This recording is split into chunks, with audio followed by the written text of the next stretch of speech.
Sidang lanjutan kasus dugaan korupsi penerbitan surat layak K3 balik lagi digelar di Pengadilan Negeri Palembang kelas 1A khusus. Yang menjerat dua terdakwa Harni Rayuni sama Firmansyah. Saksi Deliar Marzuki ngungkap dak kate pemeriksaan pasca terjadinya insiden lift nyampak di gedung Atayasa. Memang sudah ada perkara yang diputus di sini. Sidang lanjutan kasus dugaan korupsi penerbitan surat layak K3 balik lagi digelar di Pengadilan Negeri Palembang kelas 1A khusus. Yang menyeret dua terdakwa yakni Harni Rayuni selaku perwakilan PT Dia Aneka Teknik serta Firmansyah Putra, Kepala Bidang Dinas Tenaga Kerja Samo Transmigrasi Disnaker Trans Sumsel.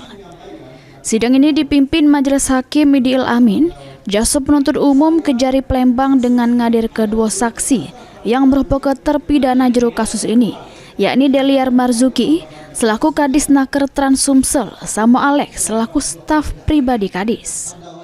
Juru persidangan saksi Deliar ngungkap juru insiden campaknya lift gedung Atayasa beberapa waktu lewat yang nyebab ke pegawai tangannya putus sama kaki patah. Idak kate pemeriksaan perusahaan sama tanggal dokumen uji riksa dibuat mundur sebelum kecelakaan terjadi sesuai permintaan pihak gedung Atayasa.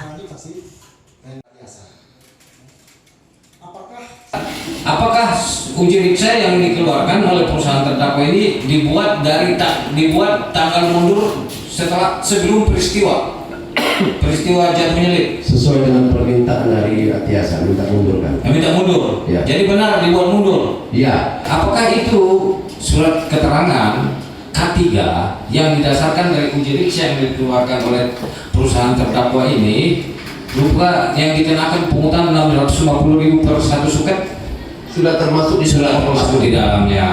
Ya gitu ya. Ya. Sesudah mendengar keterangan saksi terdakwa Harni Rayuni ngungkap kalau dak katanya uji riksa tersebut karena diminta cepet-cepet sama diminta pembuatannya mundur. Heru Wahyudi, PAL TV.